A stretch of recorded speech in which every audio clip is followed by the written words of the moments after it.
नमस्कार, मैं हूं सुधीर चौधरी और ब्लैक एंड व्हाइट के इस वीकेंड एडिशन में आपका बहुत बहुत स्वागत है। आज आप अपने घर में इंच टेप निकालकर हमारा यह विश्लेषण ध्यान से देखिएगा।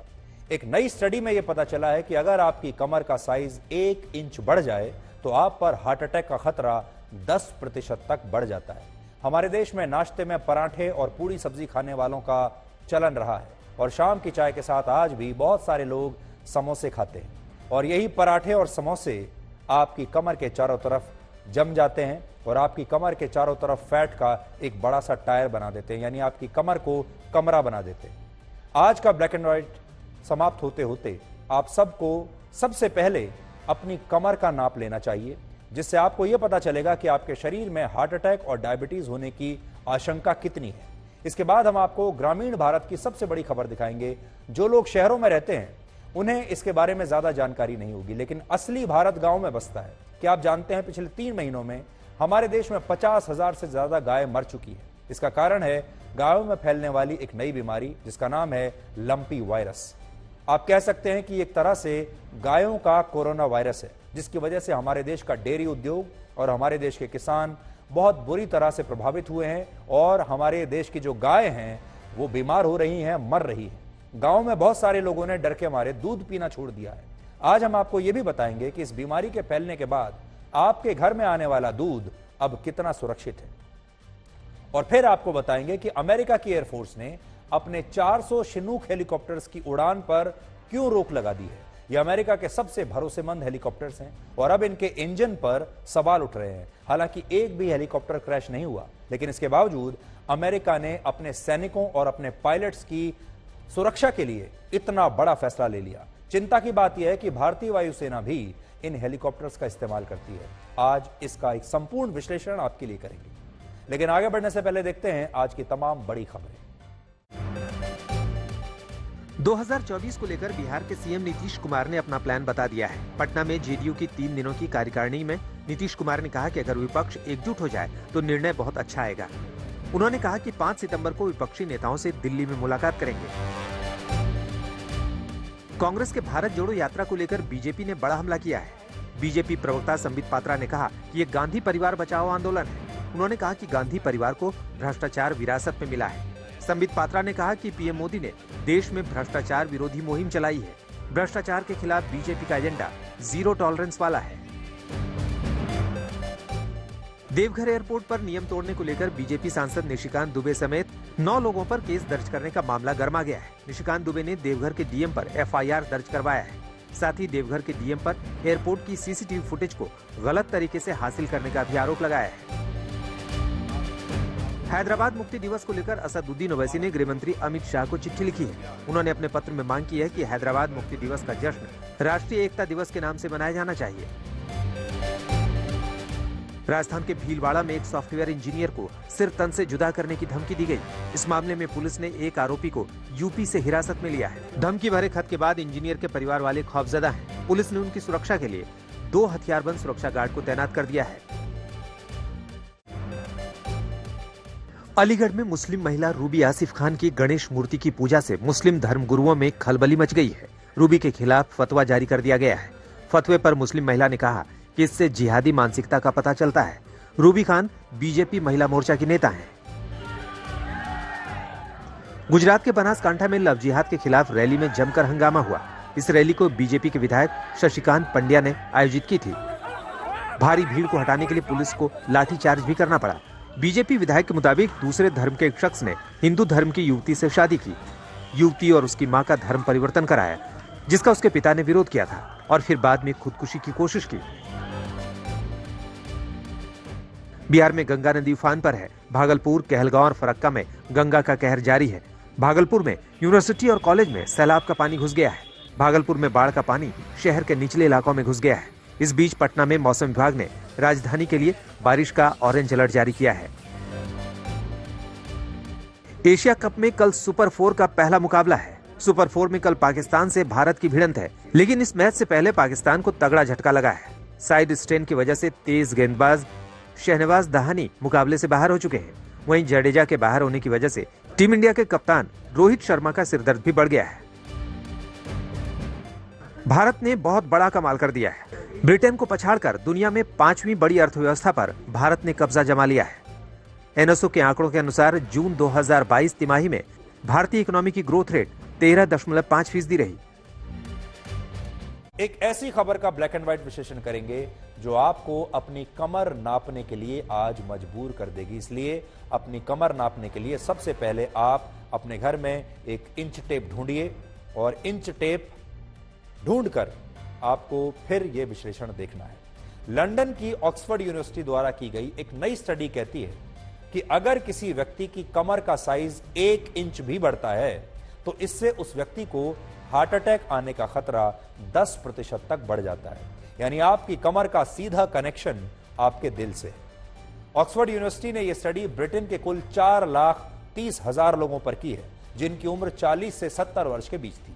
और इस अध्ययन के दौरान लगभग 13 वर्षों तक इन सभी लोगों की निगरानी की गई और यह देखा गया कि इनकी कमर की चर्बी और उसका साइज बढ़ने से इनके दिल पर क्या असर पड़ता है। और इस दौरान जो नतीजे आए वो बहुत ही चौंकाने वाले थे। 3 पॉइंट्स में आपको इस स्टडी का पूरा सार बताते हैं। आप पहले इंच टेप मंगवा लीजिए अपने पास और साथ ही यह विश्लेषण भी देखते रहिए। पहला पॉइंट, इसमें यह पता चला कि जिन लोगों की कमर का साइज निर्धारित पैमाने से ज्यादा होता है, ऐसे लोगों को सामान्य लोगों की तुलना में हार्ट अटैक आने का खतरा 3.2 गुना ज्यादा हो जाता है। और ऐसे लोग अक्सर दूसरी बीमारियों से भी लगातार संघर्ष करते हैं। दूसरा पॉइंट, जिन पुरुषों की कमर का साइज 41 इंच होता है, ऐसे लोगों को 37 इंच की कमर वाले पुरुषों की तुलना में दिल से जुड़ी बीमारी होने की संभावना 40% ज्यादा होती है। इसके अलावा ज्यादा वजन वाले लोगों की तुलना में बड़ी कमर वाले लोगों को दिल की बीमारी होने की संभावना ज्यादा है। और इसे आप इस तरह से समझिए, मान लीजिए 2 लोग हैं जिनमें एक व्यक्ति का वजन है 100 किलोग्राम, लेकिन उसकी कमर के हिस्से में ज्यादा फैट नहीं है, यानी उसकी कमर तो पतली है लेकिन वजन है 100 किलोग्राम। लेकिन दूसरे व्यक्ति का वजन है 80 किलोग्राम, लेकिन उसके शरीर में सबसे ज्यादा फैट उसकी कमर पर है, यानी कमर मोटी है और वजन कम है। तो ऐसी स्थिति में उस व्यक्ति को हार्ट अटैक आने का खतरा ज्यादा होगा जिसका वजन कम है और कमर ज्यादा बड़ी है, जबकि ज्यादा वजन वाले व्यक्ति को कम खतरा है। यानी कमर का साइज बहुत इंपॉर्टेंट है, बहुत महत्वपूर्ण है।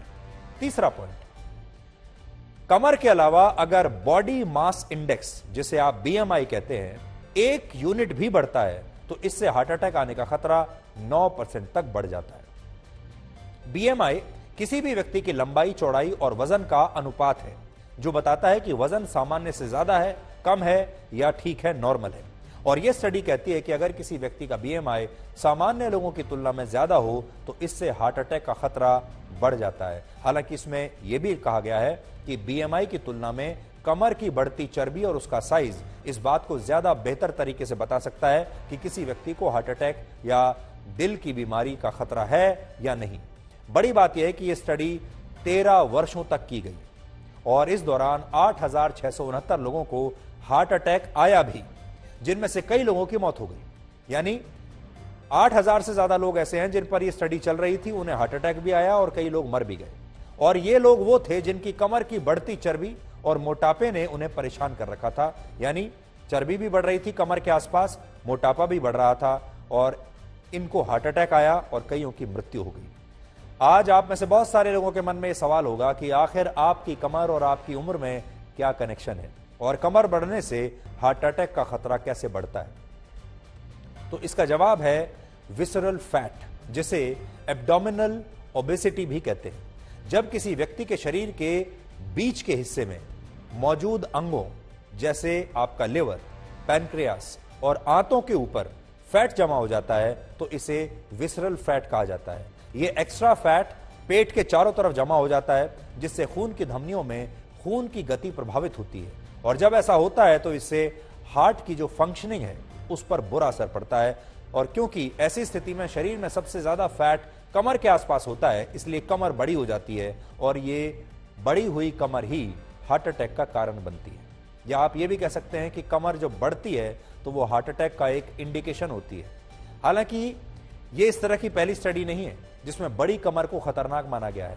वर्ष 2018 में ऑस्ट्रेलिया के George institute for global health ने एक ऐसी ही रिपोर्ट प्रकाशित की थी जिसमें कहा गया कि जिन लोगों की कमर उनके हिप्स से बड़ी होती है उन्हें हार्ट अटैक आने का खतरा ज्यादा होता है। खास तौर पर ऐसी स्थिति में महिलाओं को पुरुषों की तुलना में ज्यादा खतरा होता है। इस बात को आप इस चित्र से समझ सकते हैं। इसमें एक तरफ सेब है और दूसरी तरफ एक नाशपाती है, लेकिन आप इन दोनों फलों को शरीर के आकार के तौर पर देखिए। कुछ लोगों के शरीर का आकार सेब की तरह होता है, कुछ का नाशपाती की तरह होता है। जिन लोगों की कमर उनके हिप से ज्यादा बड़ी होती है उनके शरीर का आकार सेब के जैसा होता है, एप्पल जैसा, और जिनके हिप्स कमर से ज्यादा बड़े होते हैं उनके शरीर का आकार नाशपाती के फल जैसा होता है।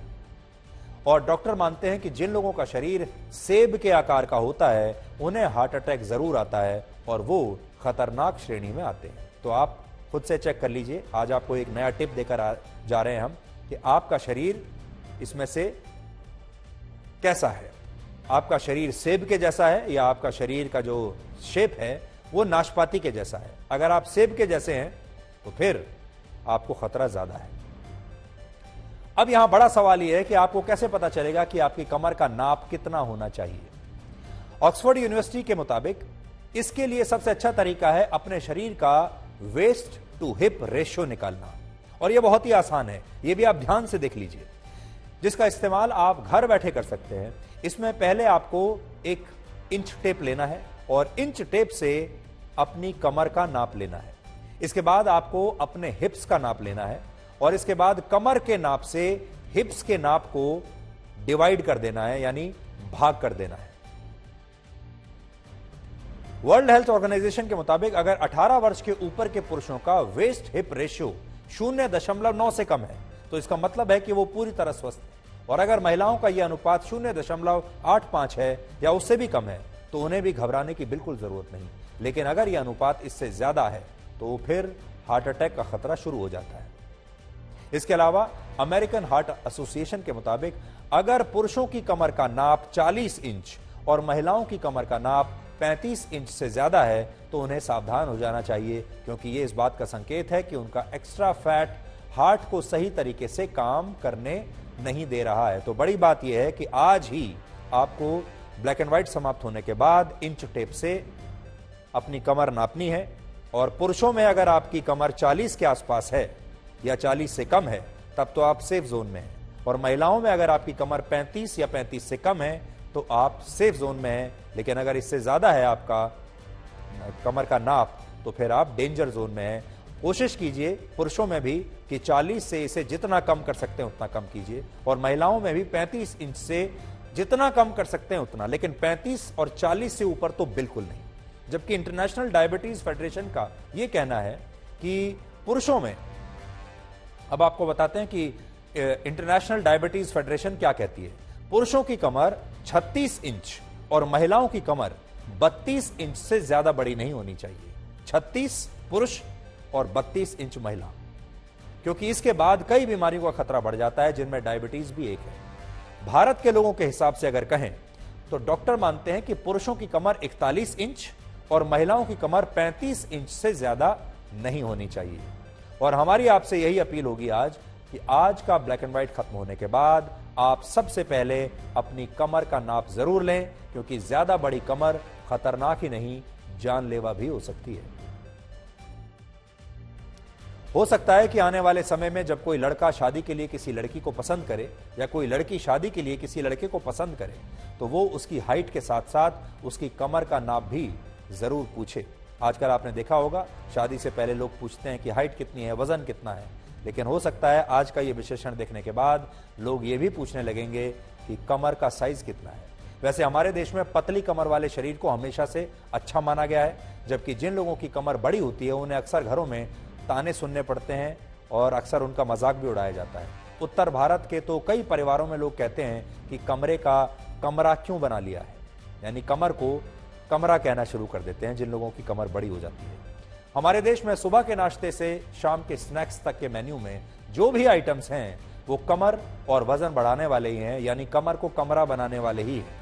सुबह के नाश्ते में आज भी हमारे देश में लोग पराठे खाते हैं, छोले भटूरे भी कई जगह खा लेते हैं, पूरी सब्जी खाई जाती है, शाम को चाय के साथ पकौड़े खाए जाते हैं, और अब तो मोमोज और स्नैक्स वाली प्लेट में बहुत सारी नई नई चीजें आ गई हैं।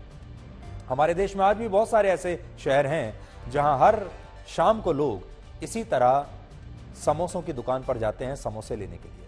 मौसम में जरा सा बदलाव होते ही हमारे यहां घर में पकौड़े बनने शुरू हो जाते हैं और ये सभी पतली कमर के सबसे बड़े दुश्मन हैं। अब आप ही सोचिए, जब नाश्ते और शाम की चाय में ऐसी तमाम तली भुनी चीजें खाई जाएंगी तो फिर कमर भला पतली कैसे रहेगी। पिछले दिनों आई एक स्टडी में पता चला कि भारत में लोग जिस जिम जाने के लिए एक साथ 6 महीने या पूरे साल की फीस तो भर देते हैं, लेकिन 2-3 दिन के बाद ही वो जिम जाना बंद कर देते हैं, छोड़ देते हैं। जिम की मेंबरशिप लेके फिर छोड़ देते हैं। यानी आज की जो पीढ़ी है वो पैसा बहाकर फिट रहना चाहती है, पसीना बहाकर शायद नहीं। और आज भारत के लोग हेल्थ, फिटनेस और वेलनेस पर सालाना 7,15,000 करोड़ रुपए खर्च करते हैं, जो पूरे देश के स्वास्थ्य बजट का लगभग कई गुना है। लेकिन इसके बावजूद भारत में बहुत सारे लोग मोटापे की समस्या से परेशान हैं और इनमें ज्यादातर लोगों की कमर का नाप सामान्य से बहुत ज्यादा होता है।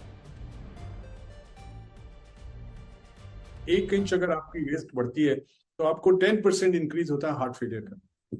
ये क्यों होता है, ये ज्यादा जरूरी है। ये हम देखेंगे ओबेसिटी, जो मोटापा है, जो वेट बढ़ता है, इंडियंस में वेस्ट में ज्यादा बढ़ता है। और आप देखेंगे फॉरेनर्स में उनकी आर्म्स भी मोटी होती हैं, शक्ल भी मोटी होती है, वेस्ट भी मोटी, वो इतनी खतरनाक नहीं है। लेकिन कई हम देखते हैं जिनका नॉर्मल वेट होता है नियरली, लेकिन वेस्ट बाहर निकली होती है, पेट बाहर निकला होता है। हम कहते हैं ये टमी जो है बाहर निकली हुई है आपकी, एप्पल टाइप ओबेसिटी कहते हैं, कि सिर्फ पेट बाहर निकला हुआ है और कुछ नहीं। इसका लिंक डाइट और लाइफस्टाइल से बहुत गहरा लिंक है। हाई कार्बोहाइड्रेट डाइट वेस्ट को बढ़ाते हैं। आप देखेंगे जो हाई कार्बोहाइड्रेट, खूब चावल खाओ, खूब अनाज खाओ, उनको वेस्ट रेशो खराब हो जाती है। सो डाइट, बैलेंस डाइट और गुड एक्सरसाइज से, लाइफस्टाइल से वेस्ट कम होती ही होती। तो आज आपसे यही कहेंगे कि आज का शो खत्म होने के बाद इंच टेप ढूंढिए, सबसे पहले अपनी कमर का नाप लीजिए और आपके परिवार में जो बाकी लोग हैं उनकी भी कमर का नाप जरूर लीजिए। और आपकी ये जिम्मेदारी होनी चाहिए अब कि आपको न सिर्फ अपनी कमर का ध्यान रखना है, अपने परिवार में सबकी कमर का ध्यान रखिए, सबकी कमर को मॉनिटर कीजिए। आपके अगर कोई दोस्त ऐसे हैं तो उनकी कमर, उन्हें भी कहिए कि वो अपनी कमर को ज़रूर नापें। और अगर आपकी कमर ज़रूरत से ज़्यादा बड़ी है तो समझ लीजिए ये खतरे की निशानी है। इसलिए अब सारा ध्यान अपनी कमर पर लगाइए और फिट होने की कोशिश कीजिए। हमारे देश में जब भी गौ हत्या के मुद्दे पर बात होती है तो इस पर जबरदस्त हंगामा होता है। संसद से लेकर सड़क तक इस मुद्दे को लेकर विरोध प्रदर्शन किए जाते हैं और सरकारों द्वारा भी इस पर बहुत चिंता जताई जाती है। आज हम आपको एक ऐसा मुद्दा बताने वाले हैं, ऐसी खबर बताने वाले हैं जो ग्रामीण भारत की सबसे बड़ी खबर है। असल में हमारे देश में भी 2 भारत हैं, एक भारत है और दूसरा इंडिया है। इंडिया शहरों में बसता है और भारत गांव में बसता है, और ये गांवों की सबसे बड़ी खबर है। क्या आप जानते हैं कि पिछले 3 महीनों में एक वायरस की वजह से हमारे देश में कम से कम 50,000 गायों की मौत हो चुकी है और लाखों गायें इस समय बुरी तरह से प्रभावित हैं। यह खबर भारत के गांवों की इस समय की सबसे बड़ी खबर है। लेकिन दुख की बात यह है कि शहरों के मीडिया में इसकी चर्चा तक नहीं हो रही, जबकि हकीकत यह है कि जिस तरह कोरोना वायरस ने इंसानों पर अपना कहर बरपाया था, ठीक उसी तरह से यह वायरस भी गायों समेत दूसरे पशुओं को बुरी तरह से प्रभावित कर रहा है। आप कह सकते हैं कि एक तरह से यह पशुओं में फैलने वाला कोविड जैसी एक महामारी है, जिसकी वजह से लाखों गाय इस समय आइसोलेशन में हैं और भारत का डेयरी उद्योग और हमारे किसान बुरी स्थिति में हैं। हमें लगता है कि जिस वायरस से हजारों गायें मर चुकी हैं और 2 करोड़ से ज्यादा किसान परिवार जिससे सीधे तौर पर प्रभावित हैं, उससे बड़ी खबर आज की तारीख में असली भारत के लिए हो नहीं सकती, और असली भारत गांव में बसता है। इसलिए आज हम आप तक ये खबर पहुंचा रहे हैं ताकि देश का ध्यान इस वायरस की तरफ आ सके और आप सब इसके बारे में जान सकें। इस बीमारी को लंपी स्किन डिजीज या लंपी वायरस कहते हैं और ये कैप्री पॉक्स नाम के एक वायरस से फैलने वाली बीमारी है। कैप्री पॉक्स उसी वायरस फैमिली से आता है जिससे स्मॉल पॉक्स और मंकी पॉक्स जैसी बीमारियां होती हैं, और अब तक गाय और भैंस जैसे मवेशियों में ही इस बीमारी के मामले मिले हैं। कुछ राज्यों में इस तरह की अफवाहें भी हैं कि इस बीमारी से इंसान भी संक्रमित हो रहे हैं, लेकिन यह बात पूरी तरह से गलत है। भारत सरकार के मुताबिक अब तक इंसानों में इस बीमारी का एक भी मामला नहीं मिला है, लेकिन गायों और भैंसों में ये वायरस बहुत तेजी से फैल रहा है और इस वायरस में गाय के शरीर पर गांठें बनने लगती हैं और धीरे धीरे ये गांठें बड़ी होती चली जाती हैं और फिर इन गांठों में एक घाव बन जाता है, जिससे कई गायों के इलाज के दौरान ही गायों की मौत हो जाती है। अब तक देश भर में इससे लगभग 50,000 गाय और दूसरे पशु मर चुके हैं और इनमें भी सबसे ज्यादा मौतें राजस्थान में हुई हैं।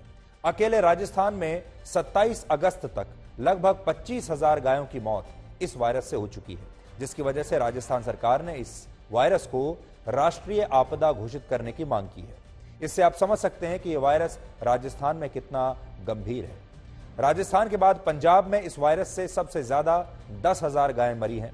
गुजरात में 3,800, हरियाणा में 833, हिमाचल प्रदेश में 513, उत्तराखंड में 92, महाराष्ट्र और उत्तर प्रदेश में 8 और अंडमान निकोबार द्वीप समूह में भी 29 गायों की मृत्यु इस वायरस से हुई है।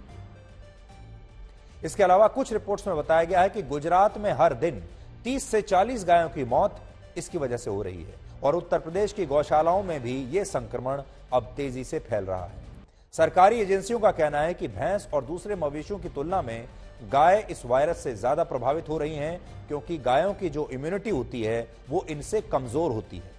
यह संक्रमण मच्छर, मक्खी और खून चूसने वाले दूसरे कीड़ों की वजह से फैलता है। असल में जब मच्छर और मक्खी किसी संक्रमित गाय पर बैठते हैं तो यही इस बीमारी को दूसरे स्वस्थ पशुओं में ट्रांसफर कर देते हैं, जिससे यह वायरस बहुत तेजी से फैल रहा है। राजस्थान और गुजरात में इस साल सबसे ज्यादा बारिश हुई है, इसलिए वहां मच्छर और मक्खी बहुत ज्यादा हैं, जिसकी वजह से यह बीमारी वहां ज्यादा फैल रही है।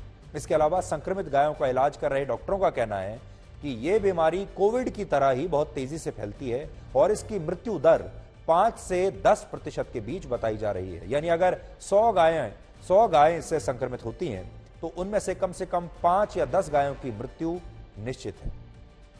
इसके अलावा जिस तरह कोरोना से इंसानों को बचाने के लिए आइसोलेशन में उन्हें रखा जाता था या फिर कंटेनमेंट जोन बनाए जाते हैं या टेस्टिंग की रणनीति अपनाई गई थी, ठीक उसी तरह इस वायरस से गायों को बचाने के लिए भी प्रभावित राज्यों में ऐसे ही कंटेनमेंट जोन बनाए जा रहे हैं।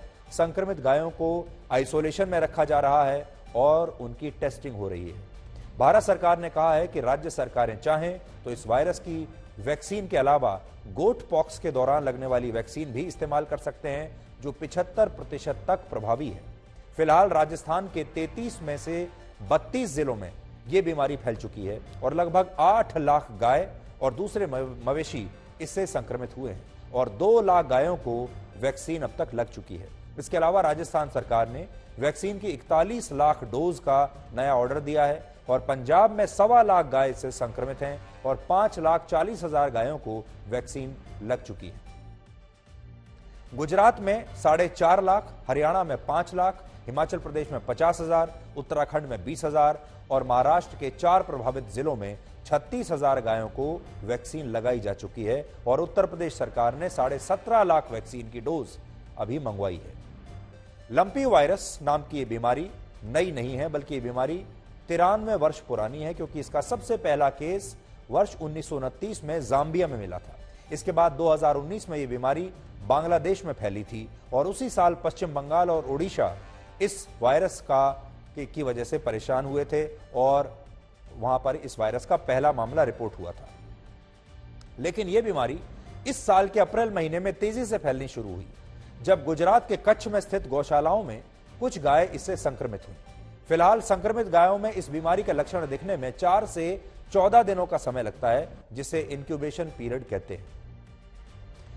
नोट करने वाली बात यह है कि गायों में भी जो क्रॉस ब्रीड नस्ल की गायें हैं उनमें इस बीमारी का सबसे ज्यादा प्रभाव है, यानी वो सबसे ज्यादा प्रभावित हो रही हैं, जबकि हमारे यहां की देसी गायों में इस बीमारी का प्रभाव उतना नहीं है। देसी गाय इससे संक्रमित तो हो रही हैं, लेकिन 4 से 6 हफ्तों में इलाज के बाद वो ठीक भी हो रही है और इस बात ने डेयरी उद्योग से जुड़े किसानों को अब चिंता में डाल दिया है। असल में देसी गाय एक दिन में सबसे कम 2.6 लीटर के आसपास दूध देती है, यानी देसी गाय कम दूध देती है, जबकि विदेशी जो गाय हैं वो प्रतिदिन 8 से 10 लीटर दूध देती है। लेकिन जो क्रॉस ब्रीड नस्ल की गाय होती हैं वो हर दिन 10 से 15 लीटर तक दूध देती हैं और फिलहाल इस वायरस से इसी नस्ल की गाय सबसे ज्यादा प्रभावित हो रही हैं और मर रही हैं, जिससे किसानों और डेयरी उद्योग से जुड़े लोगों में काफी डर फैला हुआ है, क्योंकि डेयरी उद्योग में सबसे ज्यादा इसी गाय को इस्तेमाल किया जाता है, क्योंकि ये ज्यादा दूध देती है।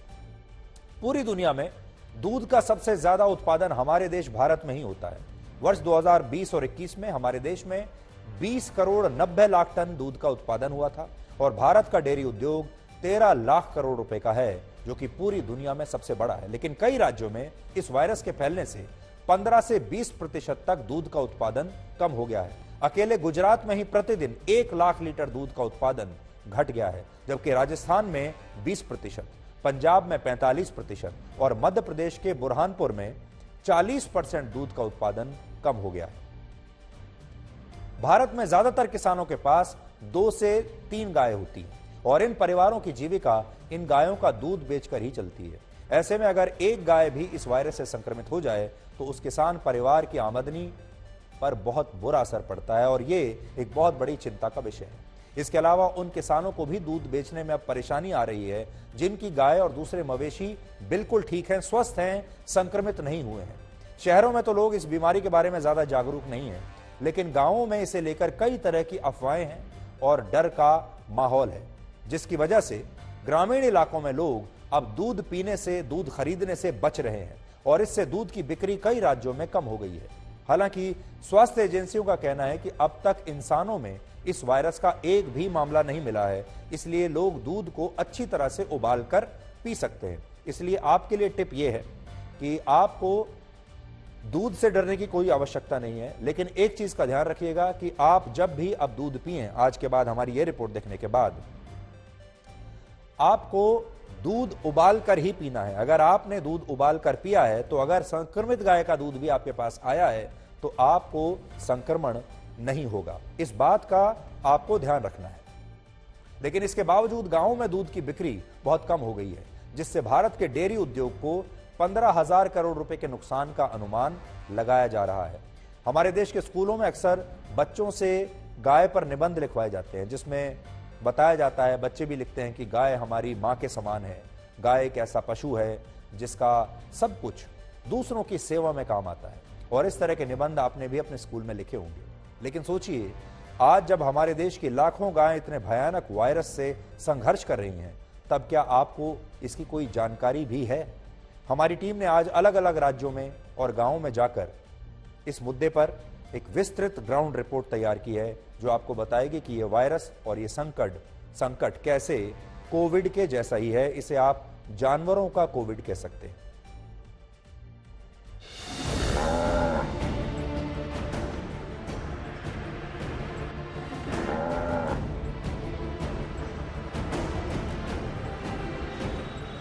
डेढ़ 150 गाय करीब है हमारे पास। उसमें से कुछ रिकवर हो गई है और कुछ की समाधि हो गई है और शहरों में भी बहुत दम तोड़ रही है गाय। दूर दराज से जो बॉर्डर इलाके के हैं गांव, वहां तक तो ये पहुंच भी नहीं पाते हैं। जो कोई बेचारा गरीब है वो अपनी गाय कहीं डॉक्टर के पास ले जा नहीं पा रहा है। बहुत बड़ी ये भयंकर बीमारी है जो हर गांव के अंदर कई गाय खत्म भी हो चुकी है। 1000 से ऊपर तो गाय जैसलमेर के अंदर खत्म हो चुकी है और अभी गायों की ये दुर्दशा बहुत ही दयनीय है। गाय हमारी माता है, इसको बचाना जरूरी है। जो 5-6 किलो देती है, अभी 1 या 1.5 किलो ऐसे ही देती है। कम दे रही है? हाँ, कम दे रही है। इसके कारण आप लोगों को नुकसान हो रहा है? हाँ, नुकसान तो हो रहा है। अच्छा। कुछ गायों को तो जख्म हो गए हैं, ब्लड निकल रहा है। छोटा छोटा ये दाने बने हैं सर। हमने सोचा कि मच्छर ने काटा इसको। अच्छा। तो फिर बाद में जब देखा ये बढ़ने लगे इतने, तो फिर मैं डॉक्टर साहब को फोन किया। अच्छा। फिर ये आए थे। अच्छा। इन्होंने बोला नहीं, ये एक बीमारी आ गई। स्टार्टिंग में 1-2 केस मिले, हमने वो अलग से बंधवाए। धीरे धीरे डेली सुबह से शाम तक चक्कर लगाने के बाद जैसे जैसे गौवें थोड़ी बढ़ती गई, अभी 20-22 गौवें ऐसी हैं जिनको बहुत हल्के माइनर सिम्टम है, वो हमने अलग कर दी इसी वजह से, ताकि उससे दूसरों को मत हो और उनको जब उनका इलाज चला तो वो वहीं रुक जाए, आगे ना बढ़ पाए। ਦੁੱਧ ਜਿਹੜਾ ਅਸੀਂ ਰਿਕਮੈਂਡ ਕਰ ਰਹੇ ਹਾਂ ਕਿ ਜਿਹੜਾ ਤੁਸੀਂ ਅਗਰ ਬਿਮਾਰ ਪਸ਼ੂ ਤੋਂ ਦੁੱਧ ਜਿਹੜਾ ਤੁਸੀਂ ਪੀਣਾ ਹੈ ਤਾਂ ਉਹਨੂੰ ਚੰਗੀ ਤਰ੍ਹਾਂ ਬੋਇਲ ਕਰਕੇ ਪੀਣਾ ਤਾਂ ਕਿ ਉਹਦੇ ਅੰਦਰ ਜੇ ਕੋਈ ਵਿਸ਼ਾਣੂ ਹੈ ਉਹ ਜਿਹੜਾ बॉइलिंग पे मर सके। अपने पशुओं के लिए सबसे सफाई पर विशेष ध्यान दें, क्योंकि ये बीमारी का जो मुख्य कारण है वो मच्छर गंदगी और ये किलनी भी हैं। गाय का तो बहुत ज़्यादा सेंसिटिव है बफलो से। गाय तो जैसे HF गाऊ है, इंडिजिनस गाऊ है, वो रेजिस्टेंस है। HF और जर्सी दोनों एग्जोटिक ब्रीड हैं, इनमें तो बहुत ज़्यादा दिक्कत आ रही है। इनमें तो कि प्रमुख जो लक्षण है उसमें एक तो फोड़े बनते हैं शरीर पे बड़े बड़े, और फोड़े बनने के साथ साथ तेज बुखार आता है। तो अंततोगत्वा क्या होता है कि इन सब के कारण एक तो जो जानवर कमजोर हो जाता है, और कमजोर होने के साथ साथ जो है उसका जो है दुग्ध उत्पादन कम हो जाता है। अब ICAR की NRC हिसार और IVRI इज्जतनगर ने मिलके इसकी प्रॉपर वैक्सीन जो कि इसी की वायरस को आइसोलेट करके बनाई गई है, फर्स्ट टाइम इंट्रोड्यूस की है। ट्रायल के लिए मैंने उनकी अंडरटेकिंग साइन करके 50 एनिमल को 13 अगस्त को वैक्सीन लगाई थी। तो ऑलमोस्ट 10-11 दिन हो गए। इवन इंजेक्शन साइट पे कोई स्वेलिंग नहीं है, कोई फीवर की कंडीशन नहीं आई। मेरे ओपिनियन में तो कोई भी फार्मर को इस वैक्सीन में लगाने में हेजिटेट नहीं करना चाहिए। हमारी भारतीय संस्कृति में गाय को मां का दर्जा दिया जाता है, और आयुर्वेद के अनुसार भी मां के दूध के बाद बच्चे के लिए सबसे फायदेमंद गाय का दूध ही माना गया है। और हिंदू धर्म में ऐसी आस्था है कि गाय में सभी देवी देवताओं का वास होता है। और सबसे बड़ी बात, गाय सिर्फ दूध नहीं देती बल्कि ये आपको मानसिक शांति भी देती है। कई ऐसे देश हैं जहां पर मानसिक शांति के लिए गायों को गले लगाने का आजकल चलन चल पड़ा है, और इसके लिए वहां लोग $75 यानी लगभग 6,000 रुपए तक खर्च कर देते हैं और कुछ समय गायों के साथ बिताते हैं। और वहां के लोगों का कहना है कि जब वो गायों को गले लगाते हैं इस तरह से, तो उन्हें एक मानसिक शांति मिलती है। यानी गाय बाकी जानवरों से, बाकी जीवों से बिल्कुल अलग जीव है। और हमें लगता है कि जब गायों पर इतना बड़ा संकट आया है, तब पूरे देश को इसके लिए एक साथ एकजुट होना चाहिए, और सरकारों को, चाहे वो कोई भी राज्य सरकार हो, केंद्र सरकार हो, तुरंत कदम उठाने की बहुत आवश्यकता है। ये एक ऐसा मुद्दा है जो भारत के गांवों में तो अब बहुत बड़ा मुद्दा बन चुका है। आप भारत के अगर गांव में जाएंगे तो लोग आपको इसके बारे में बताएंगे, लेकिन भारत के जो मेट्रो शहर हैं वहां तक अभी ये खबर नहीं पहुंची है, बल्कि ये असल में बहुत बड़ी खबर है। लेकिन एक बात आपको जाने से पहले फिर स्पष्ट करना चाहते हैं कि आपके घर में जो दूध आता है उसमें संक्रमण नहीं होगा।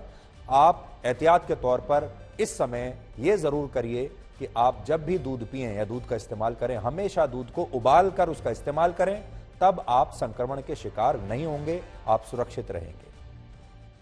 अब आपको एक ऐसी खबर के बारे में बताते हैं जिसमें भारत के लिए कई सबक छिपे हुए हैं। अमेरिका की वायुसेना ने एक बहुत बड़ा फैसला लेते हुए शिनूक हेलीकॉप्टर्स की उड़ान पर पूरी तरह से रोक लगा दिया, यानी अपने यहां शिनूक हेलीकॉप्टर्स को उन्होंने ग्राउंड कर दिया है। यह फैसला इसलिए लिया गया क्योंकि पिछले काफी समय से इन हेलीकॉप्टर्स के इंजन में आग लगने की घटनाएं हो रही थी, जिसके बाद अमेरिका की वायुसेना ने अपने सैनिकों की सुरक्षा को देखते हुए अपने पायलट्स की सुरक्षा के लिए इतना बड़ा फैसला लिया। और जब तक इस मामले की जांच पूरी नहीं हो जाती, तब तक एक भी शिनूक हेलीकॉप्टर अमेरिका में इस्तेमाल नहीं होगा, उड़ान नहीं भरेगा। ये बहुत बड़ी बात है, और भारत के लिहाज से भी यह खबर कई कारणों से बहुत महत्वपूर्ण है। पहला, भारतीय वायुसेना भी इस समय अमेरिका में बने ऐसे ही 15 शिनूक हेलीकॉप्टर्स का इस्तेमाल कर रही है। दूसरा, हमारे देश में भी पुरानी पीढ़ी के एयरक्राफ्ट और हेलीकॉप्टर्स के इंजन में आग लगने की घटनाएं अक्सर होती रहती हैं, और मिग सीरीज के विमानों का क्रैश होना तो अब हमारे देश में एक आम सी बात हो गई है।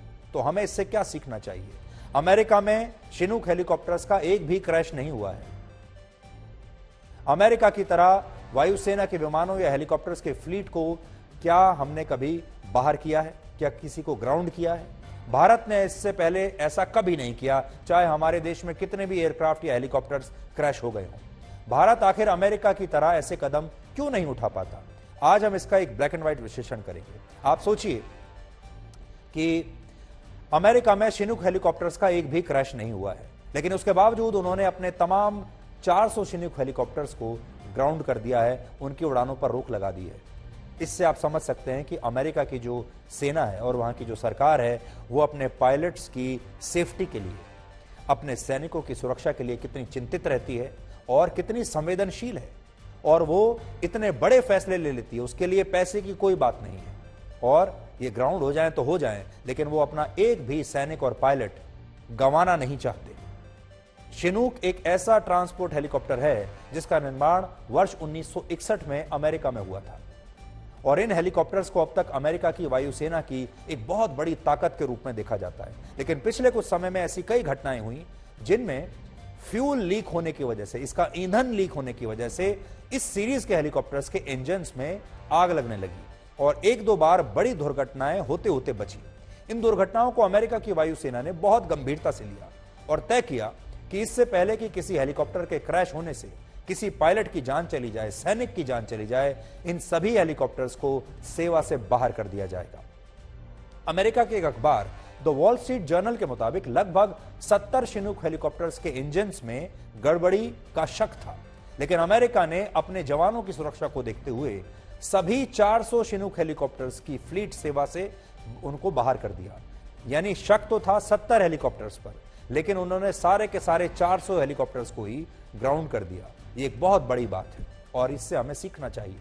भारत समेत दुनिया के अधिकतर देशों में जब कोई फाइटर जेट या कोई दूसरा एयरक्राफ्ट क्रैश होता है तो उसके फ्लीट को कभी सेवा से बाहर नहीं किया जाता, बल्कि ज्यादातर देश खतरे के बावजूद ऐसे विमानों का बोझ उठाते रहते हैं, इन विमानों को उड़ाते रहते हैं। जबकि अमेरिका में यह परंपरा नहीं है। अमेरिका की वायुसेना में यह नियम है कि अगर किसी एयरक्राफ्ट में कोई तकनीकी खामी मिलती है तो तत्काल प्रभाव से उसके पूरे फ्लीट पर ही रोक लगा दी जाती है। शिनूक हेलीकॉप्टर को एक और नाम से भी जाना जाता है और वो नाम है CH-47। C और H का मतलब होता है, C का मतलब है कार्गो और H का मतलब है हेलीकॉप्टर, यानी कार्गो हेलीकॉप्टर, जो सैनिकों से लेकर सेना के बड़े बड़े और भारी हथियारों, तोप और दूसरी चीजों को एक जगह से दूसरी जगह पर पहुंचाने का काम करता है। और शिनूक ये काम कई दशकों से कर रहा है। वो एक हाथी की तरह चलता है। वर्ष 1955 में जब अमेरिका की सेना वियतनाम में युद्ध लड़ रही थी, तब उसे एक ऐसे हेलीकॉप्टर की जरूरत महसूस हुई जो सैनिकों के साथ साथ भारी हथियारों को भी युद्ध क्षेत्र में आसानी से पहुंचा सके और जिसकी मदद से बड़ी संख्या में लोगों को भी रेस्क्यू किया जा सके। और इसके लिए वर्ष 1958 में शिनूक हेलीकॉप्टर्स को बनाने का, इसके निर्माण का काम शुरू हुआ और वर्ष 1961 में इस हेलीकॉप्टर ने अपनी पहली उड़ान भरी। इस हेलीकॉप्टर की असली उम्र आप कह सकते हैं 61 वर्ष के आसपास है और आज आपके लिए हमने वो पुरानी तस्वीरें भी निकाली हैं। अमेरिका की वायुसेना ने 1955 से 1975 के बीच चले वियतनाम युद्ध में इस हेलीकॉप्टर का बहुत इस्तेमाल किया। उस समय यह हेलीकॉप्टर 36 लोगों को ले जाने की क्षमता रखता था, लेकिन कहा जाता है कि वियतनाम युद्ध के दौरान एक बार इस हेलीकॉप्टर से 147 शरणार्थियों को एयरलिफ्ट किया गया था, जो कि उस समय का एक रिकॉर्ड था। उस समय की कुछ ब्लैक एंड व्हाइट तस्वीरें आप इस समय अपनी स्क्रीन पर देख पा रहे हैं। खास तौर पर बहुत मेहनत से आज ये सारी तस्वीरें आज आपके लिए निकाली हैं। बहुत पुरानी तस्वीरें हैं, ये तस्वीरें आपको और कहीं देखने को नहीं मिलेगी। वियतनाम युद्ध के बाद ईरान, लीबिया, अफगानिस्तान और इराक के संघर्ष में, वहां हुए युद्ध में भी अमेरिका ने शिनूक हेलीकॉप्टर्स का इस्तेमाल किया और शिनूक ने भी अमेरिका को कभी निराश नहीं किया। हर युद्ध क्षेत्र में अमेरिका के सैनिकों का पूरा साथ दिया, उनका सबसे अच्छा दोस्त बना। इसके अलावा वर्ष 2011 में जब अमेरिका ने आतंकवादी ओसामा बिन लादेन को मारने के लिए अपने सैनिक पाकिस्तान भेजे थे, तब भी इसी शिनूक हेलीकॉप्टर का ही इस्तेमाल किया गया था। तब जो सैनिक गए थे, जो कमांडोज गए थे ओसामा बिन लादेन को मारने के लिए, वो इन्हीं हेलीकॉप्टर्स में गए थे। यहां पर बड़ी बात यह थी कि समय के साथ इस हेलीकॉप्टर के नए नए वेरिएंट्स भी आते चले गए, यानी ये अपग्रेड होता चला गया और कई देश इस हेलीकॉप्टर को खरीदने के लिए अमेरिका के सामने लाइन लगाकर खड़े रहे। एक रिपोर्ट के मुताबिक दुनिया के 45 से ज्यादा देश एक जमाने में अमेरिका से इस हेलीकॉप्टर को खरीदना चाहते थे, क्योंकि ये दुनिया का सर्वश्रेष्ठ हेलीकॉप्टर था। लेकिन अमेरिका ने केवल चुनिंदा देशों के साथ ही इस हेलीकॉप्टर को बेचने के लिए रक्षा समझौता किया। आप जानते हैं अमेरिका बहुत सारे हथियार और फाइटर जेट्स ऐसे हैं जो अमेरिका अपने सिर्फ मित्र देशों को ही बेचता है। आज America, Britain, Canada, Australia, Taiwan, Greece, Indonesia, Italy, Japan और दक्षिण कोरिया जैसे कुल 19 देशों की वायुसेना के बेड़ों में ये शिनूक हेलीकॉप्टर्स शामिल हैं और इनमें हमारा देश भारत भी है। भारत को वर्ष 2019 में पहला शिनूक हेलीकॉप्टर मिला था और वर्ष 2020 आते आते अमेरिका ने सभी 15 हेलीकॉप्टर्स भारतीय वायुसेना को डिलीवर कर दिए थे। ये पूरी डील 8,048 करोड़ रुपए में हुई थी, यानी 8,048 करोड़ रुपए में हमने ये 150 हेलीकॉप्टर्स खरीदे, जिसके हिसाब से भारत ने एक चिनूक हेलीकॉप्टर के लिए लगभग 536 करोड़ रुपए खर्च किए, यानी एक हेलीकॉप्टर लगभग 550 करोड़ का है। यही वजह है कि जब से अमेरिका की वायुसेना ने इनकी उड़ान पर रोक लगाई, तब से भारत में भी चिंताएं बढ़ गई हैं, क्योंकि हम भी इसका इस्तेमाल करते हैं। भारतीय वायुसेना ने इस पर अमेरिका की एरोस्पेस कंपनी बोइंग से विस्तृत जानकारी मांगी है, क्योंकि ये हेलीकॉप्टर बोइंग द्वारा ही निर्मित है। भारतीय वायुसेना ने कहा है कि उसके द्वारा सभी चिनूक हेलीकॉप्टर्स का इस्तेमाल इस समय किया जा रहा है और इनमें अब तक कोई गड़बड़ी, कोई टेक्निकल फॉल्ट सामने नहीं आया है। इस मामले में हनीवेल नाम की एक कंपनी ने स्पष्टीकरण दिया है, जिसने इस हेलीकॉप्टर के इंजन्स को बनाया है। इस कंपनी का कहना है कि जिन ओ रिंग्स का इस्तेमाल फ्यूल लीकेज को रोकने के लिए होता है, उनमें कुछ खामी है, जिस पर अभी फिलहाल काम चल रहा है, शोध चल रहा है। यह बात भारत के लिए इसलिए भी बहुत महत्वपूर्ण है क्योंकि वर्ष 2020 में गलवान में हुई हिंसक झड़प के बाद, जो हमारी चीन के साथ हुई थी, भारतीय वायुसेना ने ऊंचाई वाले इलाकों में अपनी M777 होवित्जर तोप और सैनिकों को पहुंचाने के लिए इन्हीं चिनूक हेलीकॉप्टर्स का इस्तेमाल किया था। और इस समय भारत दुनिया का अकेला ऐसा देश है जो इतनी ऊंचाई पर, यानी इतने हाई ऑल्टीट्यूड पर, ऊंचे पहाड़ी इलाकों पर इस हेलीकॉप्टर का इस्तेमाल कर रहा है। सबसे ज्यादा ऊंचाई पर हम ही इसे उड़ा रहे हैं। लद्दाख में समुद्र तल से लगभग 15,000 फीट की ऊंचाई पर और अरुणाचल प्रदेश में लगभग 15 से 16,000 फीट की ऊंचाई पर हम चिनूक हेलीकॉप्टर का इस्तेमाल करते हैं। भारत के पास चिनूक हेलीकॉप्टर का जो वेरिएंट है, उसे CH-47FI कहते हैं और ये इस सीरीज का सबसे नया और आधुनिक हेलीकॉप्टर है। इसके अलावा भारत के मामले में एक अच्छी बात यह है कि चिनूक के बहुत सारे स्पेयर पार्ट्स भारत में ही बन रहे हैं, जिसे टाटा एडवांस सिस्टम्स नाम की एक कंपनी बनाती है। यहां आपको जल्दी से इस हेलीकॉप्टर की कुछ बड़ी बातें बताते हैं। चिनूक को रफ्तार के मामले में दुनिया का सबसे तेज हेलीकॉप्टर माना जाता है। इसकी अधिकतम स्पीड 315 किलोमीटर प्रति घंटा है। यह 10,000 किलोग्राम वजन उठा सकता है और इसमें अधिकतम 55 सैनिक एक बार में बैठ सकते हैं। ऊंचे पहाड़ी क्षेत्रों में भी बहुत आसानी से यह ऑपरेट कर सकता है। यह इसकी कुछ खासियत है। हमने चिनूक की शक्ति और भारत को इससे होने वाले फायदे पर आज आपके लिए एक बहुत ही स्पेशल रिपोर्ट तैयार की है, जो आप सबको आज देखनी चाहिए।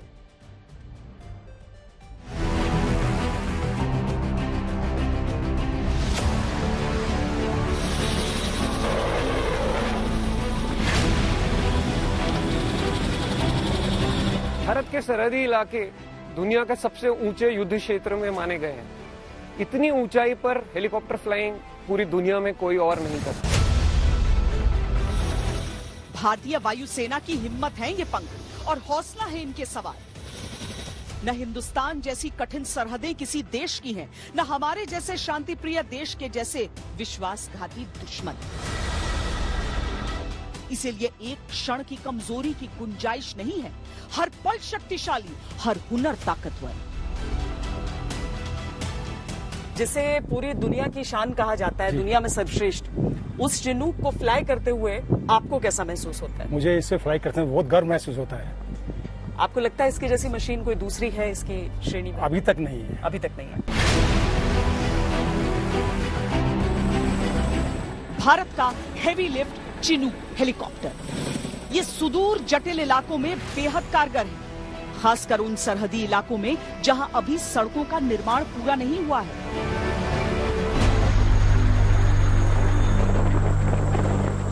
चिनूक अति उन्नत मल्टी मिशन हेलीकॉप्टर है। ये लगभग 10 से 12 टन वजन के साथ उड़ान भरने में सक्षम है। हालांकि इसकी फ्लेक्सिबिलिटी इसे खास बनाती है, यानी इस वजन को उठाकर चिनूक हेलीकॉप्टर हजारों फीट की ऊंचाई पर उड़ान भर सकते हैं, जो दुनिया के बाकी हेलीकॉप्टर्स के बस की बात ही नहीं। इसका वजन करीबन 11 टन है और ये 11 टन वजन उठा सकता है। बहुत कम हेलीकॉप्टर दुनिया में हैं जो अपना ही वजन उठा सकते हैं। इस तस्वीर की सबसे बड़ी खासियत समझिए, भारी भरकम वजन को एयरक्राफ्ट के बाहर ले जाने के कई फायदे हैं। आकार के कारण भीतर फिट न हो सकने पर बाहर ले जाने का विकल्प। इसे पहुंचाने के लिए चिनूक को लैंड करने की जरूरत नहीं है। होवर करते हुए इसे निर्धारित जगह पर ड्रॉप किया जा सकता है। इससे समय की भी बहुत बचत होती है। जैसे कि हम देख सकते हैं देयर आर 3 हुक्स बिलो, तो 3 हुक हैं जो कि और किसी हेलीकॉप्टर में नहीं है। सो 3 हुक अंडरस्लंग लोडिंग की वजह से हम 3 इंडिपेंडेंट लोड एक जगह से दूसरी जगह, चाहे सेम प्लेस और डिफरेंट प्लेस, लेके जा सकते हैं। मतलब हम अंदर भी सामान रख सकते हैं और बाहर भी सामान ले जा सकते हैं। चिनूक ट्रांसपोर्ट हेलीकॉप्टर्स होते हैं जो ट्रूप्स, आर्टिलरी, उपकरण और ईंधन को लाने ले जाने का काम करते हैं। ये दुर्गम इलाकों में इंफ्रास्ट्रक्चर निर्माण में भी बेहद मददगार है। चिनूक में पूरी तरह एकीकृत डिजिटल कॉकपिट मैनेजमेंट सिस्टम है। ये हर तरह के मौसम और दिन में किसी भी वक्त ऑपरेट कर सकता है। दुनिया के कई ऑपरेशंस में इसने अपनी क्षमता का लोहा मनवाया। अब आज की सबसे खास खबर आपके लिए। एक नई आरटीआई से यह पता चला है कि प्रधानमंत्री नरेंद्र मोदी का खाने पीने का सारा खर्च वो भारत सरकार की नहीं बल्कि अपनी जेब से देते हैं। यह प्रधानमंत्री मोदी के सादे जीवन का एक और अध्याय है जो कि आज हम आपको बताने वाले हैं। एक आरटीआई में प्रधानमंत्री मोदी के ऊपर होने वाले उनके खाने पीने के खर्च को लेकर सवाल पूछा गया। इस बारे में केंद्रीय सूचना अधिकारी ने जवाब दिया कि रसोई गैस से लेकर राशन के सामान तक का सारा खर्च प्रधानमंत्री मोदी निजी तौर पर उठाते हैं और इसके लिए वो सरकारी फंड से पैसा नहीं लेते। तो बड़ी बात यह है, वो ये कहते हैं कि प्रधानमंत्री मोदी जो हैं वो अपने खाने पीने का पूरा खर्चा खुद अपनी जेब से देते हैं, सरकार से नहीं लेते। आमतौर पर प्रधानमंत्री पद पर आसीन व्यक्ति का सारा खर्च केंद्र सरकार की ही जिम्मेदारी होती है, लेकिन प्रधानमंत्री मोदी इस मामले में अलग सोच रखते हैं और वो अपने खाने पीने के खर्च को अपनी जेब से ही देते हैं। पिछले साल 2021 में संसद की कैंटीन में दी जाने वाली सब्सिडी बंद कर दी गई थी। संसद की कैंटीन में सांसदों और मंत्रियों के लिए खाने पीने की चीजें बहुत सस्ती हुआ करती थी, लेकिन प्रधानमंत्री मोदी की पहल के बाद इस सुविधा को भी बंद किया गया था। इससे पहले एक आरटीआई में प्रधानमंत्री मोदी के कपड़ों के खर्च को लेकर भी सवाल पूछे गए थे। तब यह जानकारी मिली थी कि वो अपने कपड़ों का खर्च भी खुद उठाते हैं, इसके लिए वो सरकारी फंड का इस्तेमाल नहीं करते। बहुत से लोग समझते हैं कि प्रधानमंत्री के तौर पर नरेंद्र मोदी के अकाउंट में बहुत पैसा होगा। 2020 में प्रधानमंत्री मोदी अपनी संपत्ति के बारे में जो उन्होंने जानकारी दी थी उसके अनुसार उनके पास 2 करोड़ 85 लाख रुपए की संपत्ति है। 30 जून 2020 को उनके बैंक अकाउंट में सिर्फ 3,38,000 रुपए थे। इसमें से 1,60,000 रुपए की एफडी शामिल थी और इसके अलावा प्रधानमंत्री मोदी के पास 31,450 रुपए कैश थे। उनकी सादगी के बारे में आज हम आपको कुछ नई जानकारियां भी बताते हैं जो शायद इस देश के लोगों को पता नहीं होगी। जैसे प्रधानमंत्री मोदी हर वर्ष चातुर्मास के दौरान एक ही समय का खाना खाते हैं। हिंदू धर्म में चातुर्मास का उल्लेख उन 4 महीनों से है जब उपवास, भक्ति और शुभ काम किए जाते हैं और इस साल चातुर्मास जुलाई से लेकर नवंबर तक है, यानी इन 4 महीनों में प्रधानमंत्री मोदी सिर्फ एक समय का भोजन करते हैं। दूसरी बात आपने ये भी देखी होगी, प्रधानमंत्री मोदी चैत्र और शारदीय दोनों नवरात्रि में उपवास रखते हैं और शारदीय नवरात्रि जो इस साल सितंबर महीने से शुरू हो रहे हैं उनमें वो उपवास के दौरान पानी तक नहीं पीते।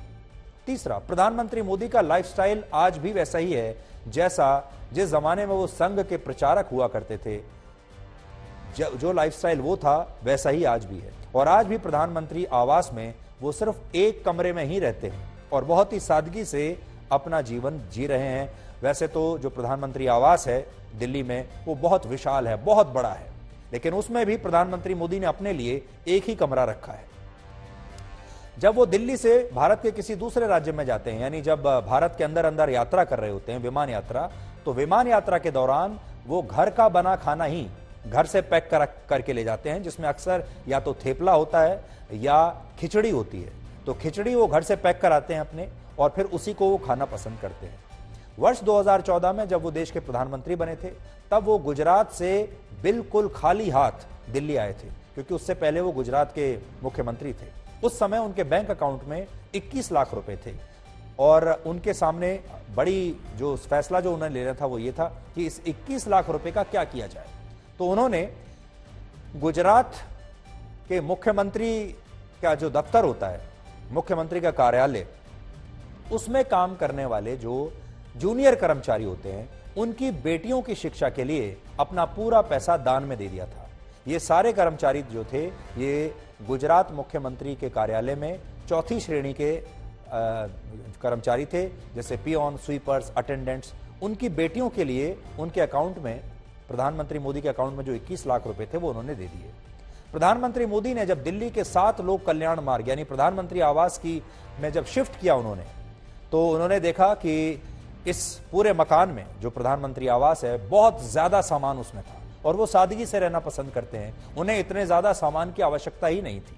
तो उन्होंने उस पूरे प्रधानमंत्री आवास की सबसे पहले सफाई कराई और उस सफाई के दौरान कुल मिलाकर 12 ट्रकों में सामान भरकर प्रधानमंत्री आवास के बाहर भेजा गया। सोचिए कितना सामान उन्होंने खाली किया होगा। 12 ट्रक सामान उन्होंने प्रधानमंत्री आवास से पहले निकलवाया और उसके बाद उन्होंने लगभग उसे खाली कर दिया था और तब उन्होंने उसमें एक कमरे में रहना शुरू किया। यह वो सामान था जो पहले के प्रधानमंत्रियों ने प्रधानमंत्री आवास में रखा हुआ था। प्रधानमंत्री मोदी के प्रधानमंत्री बनने के बाद 7 लोक कल्याण मार्ग में आयोजित होने वाले जो डिनर्स होते हैं, पहले बहुत डिनर्स और पार्टियां आयोजित हुआ करती थी यहां पर, वो सब अब लगभग बंद हो गई है। और आखिरी बात, प्रधानमंत्री मोदी को विदेशी यात्राओं के दौरान जितने भी गिफ्ट्स मिलते हैं उन्हें वो नीलाम करके सारा पैसा सरकारी योजनाओं में दान कर देते हैं। 2014 से 2021 के बीच उन्होंने 103 करोड़ रुपए डोनेट किए हैं अपने इन तोहफों को नीलाम करके और इनमें से ज्यादातर पैसा उन्होंने विदेशी यात्राओं के दौरान मिले गिफ्ट्स को नीलाम करके ही जुटाया है। इसके अलावा कोविड के दौरान उन्होंने अपने पर्सनल बैंक अकाउंट से प्रधानमंत्री केयर फंड में, पीएम केयर फंड में 2,25,000 रुपए का डोनेशन दिया था, खुद दान किया था। और आखिर में इतिहास आज तक। 1875 में आज अर्जेंटीना में पोलो के खेल की आधिकारिक तौर पर शुरुआत हुई थी। हालांकि ये खेल ईसा पूर्व 6वीं शताब्दी में ईरान में खेला जाता था। पोलो को द स्पोर्ट ऑफ किंग्स यानी राजाओं का खेल भी कहते हैं। यह खेल अर्जेंटीना के जरिए पूरे दुनिया में लोकप्रिय हुआ और इसीलिए अर्जेंटीना को मेक्का ऑफ पोलो कहा जाता है।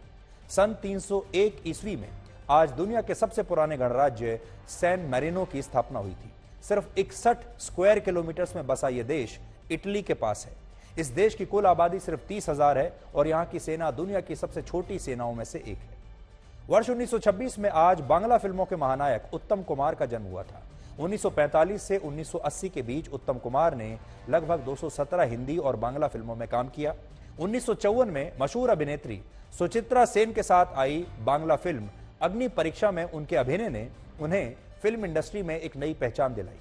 1967 में जब भारत सरकार ने सर्वश्रेष्ठ अभिनय के लिए नेशनल फिल्म अवार्ड देने की शुरुआत की थी, तब उत्तम कुमार पहले अभिनेता थे जिन्हें इस श्रेणी में बेस्ट एक्टर का अवार्ड दिया गया था।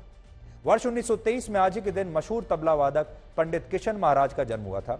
किशन महाराज हिंदुस्तानी शास्त्रीय संगीत के बनारस घराने से थे और सिर्फ 11 वर्ष की उम्र से उन्होंने अपने कॉन्सर्ट्स में तबला वादन शुरू कर दिया था और आगे चलकर उन्होंने पूरी दुनिया में अपने हुनर की बदौलत बहुत सम्मान पाया, बहुत नाम कमाया। और आखिर में आपके लिए मशहूर लेखक ई कमिंग्स का एक कथन, जिनकी आज पुण्यतिथि है। उन्होंने कहा था, किसी इंसान के जीवन में वो दिन बर्बाद माने जाएंगे जिनमें वो हंसा ना हो। तो आपको खुलकर हंसना चाहिए हर रोज। तो आज के लिए ब्लैक एंड व्हाइट में इतना ही। अब आपसे हमारी अगली मुलाकात होगी सोमवार रात 9 बजे, जब हम नई ऊर्जा के साथ नए सप्ताह की शुरुआत करेंगे। तब तक आप खुश रहिए, सुरक्षित रहिए, स्वस्थ रहिए। नमस्कार।